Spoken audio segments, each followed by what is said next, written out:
Parents குழந்தைங்களுக்கு பண்ணுற பெரிய துரோகம் எது தெரியுமா? சொல்கிறேன். நான் ஒரு பஸ்ஸில் ட்ராவல் பண்ணிகிட்டு இருந்தேன். என் முன்னாடி சீட்டில் ஒரு சின்ன குழந்தை, 2 வயசு கூட இருக்காது. கையில் ஃபோன், அதில் கண்டினியூஸாக ரீல்ஸ் ஸ்க்ரோல் பண்ணிகிட்ருக்கா.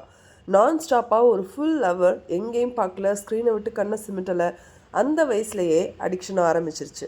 ஸோ என் பக்கத்தில் என்னோடய டாட்டர் உட்காந்துருந்தா. அதே வயசு தான். But you know what she was doing? She was being actual child. விண்டோக்கு வெளில பார்த்துட்டு, சுற்றி இருக்கிறவங்கள அப்சர்வ் பண்ணிவிட்டு, வேர்ல்டு எக்ஸ்ப்ளோர் பண்ணிகிட்டு இருந்தா. ஒரே பஸ், ஒரே ஜேர்னி, பட் டிஃப்ரெண்ட் சைல்ட்ஹுட்ஸ். இதில் எனக்கு பயமாக இருந்த விஷயம் என்னென்னா, இது இப்போ ரொம்ப காமன் ஆகிடுச்சுல. ரெஸ்டாரண்ட்ஸில், பார்க்கில், ட்ராவலில், எங்கே பார்த்தாலும் சில்ட்ரன் மொபைல் ஃபோனை தனியாக யூஸ் பண்ணுறதை நம்மளால் பார்க்க முடியுது. நம்ம கொஞ்ச நேரம் நிம்மதி கிடைக்கணும்னு நம்மளை நேக் பண்ணக்கூடாதுன்னு ஸ்லோ பாய்சனை கொடுத்துட்ருக்கோம் குழந்தைங்களுக்கு.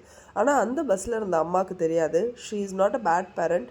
அவங்களுக்கு ஆக்சுவலாக தெரில ஸ்க்ரீன் என்ன பண்ணுது, இதுக்கு இன்னொரு பெட்டர் வே இருக்கா அப்படின்றது தெரியல.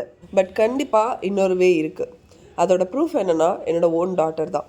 அதுக்காக தான் இந்த மாதிரி பேரண்ட்ஸ்க்காக ஒரு வெபினார் கண்டக்ட் பண்ண போகிறேன். ஸ்க்ரீன் அடிக்ஷனை எப்படி பிரேக் பண்ணுறது, ஸ்க்ரீன் ஃப்ரீ சில்ட்ரனை எப்படி ரைஸ் பண்ணுறது, கில்ட் இல்லாமல், ஸ்ட்ரகிள் இல்லாமல் ரியல் சைல்ட்ஹுட்டை எப்படி குழந்தைங்களுக்கு கொடுக்கணுன்றதை நான் சொல்லித்தரேன். நம்மளோட பயோவில் இல்லைனா டிஸ்கிரிப்ஷனில் லிங்க் இருக்கும். இல்லைனா வாட்ஸ்அப் பண்ணுங்கள் இந்த நம்பருக்கு. வாட்ஸ்அப் பண்ணிங்கன்னா நான் டீட்டெயில்ஸ் உங்களுக்கு சென்ட் பண்ணுறேன். ஸோ வாங்க நம்ம கிட்ஸை எல்லோரும் சேர்ந்து ப்ரொடெக்ட் பண்ணலாம். Because once childhood is gone, it's gone for ever.